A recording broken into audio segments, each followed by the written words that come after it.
COVID-19 was on the agenda in the White House today as the president convened an Operation Warp Speed vaccine summit. The president celebrated being on the verge of a vaccine rollout and reassured the American people of the distribution plan for the vaccine.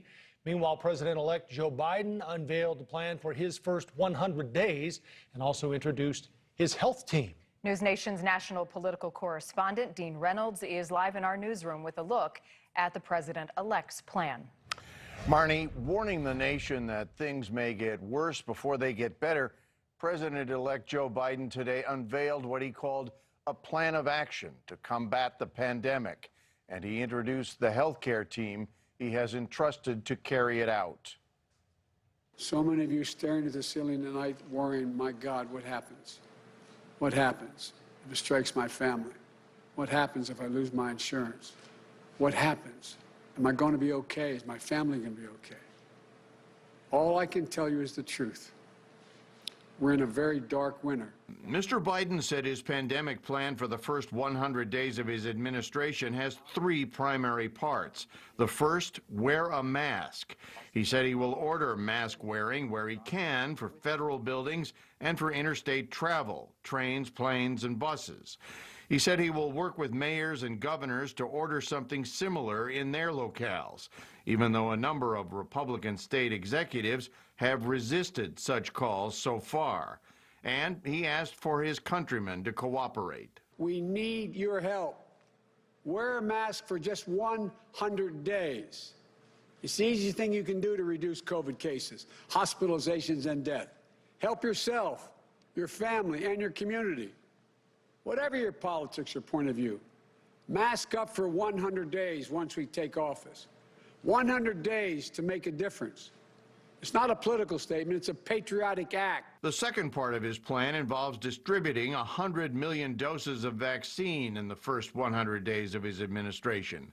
Frontline healthcare workers, people in long-term care facilities, and educators are to be among the first recipients. This will be one of the hardest and most costly operational challenges in our nation's history. We're going to need Congress to fully fund vaccine distribution to all corners of the country. Thirdly, Mr. Biden said he wants to reopen most schools by the end of his first 100 days, which would be the end of April. Calling it a national priority, Mr. Biden again implored Congress to provide funding for public health measures needed to protect students, teachers, and staff. As for his health care advisors, they included California Attorney General Javier Becerra to lead the Department of Health and Human Services. The son of Mexican immigrants, Becerra would be the first Latino to hold that job.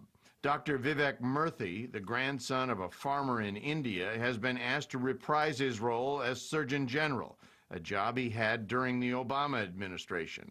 And Dr. Rochelle Walensky, an infectious disease expert from Massachusetts General Hospital and Harvard Medical School, as director of the Center for Disease Control and Prevention. To the American people and to each and every one of you at the CDC, I promise to work with you to harness the power of American science, to fight this virus and prevent unnecessary illness and deaths so that we can all get back to our lives.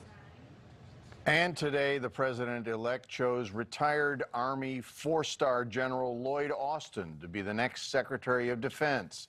Austin, who commanded U.S. forces in Iraq when Mr. Biden was vice president, would be the first African-American to lead the Pentagon, and he is to be formally introduced tomorrow.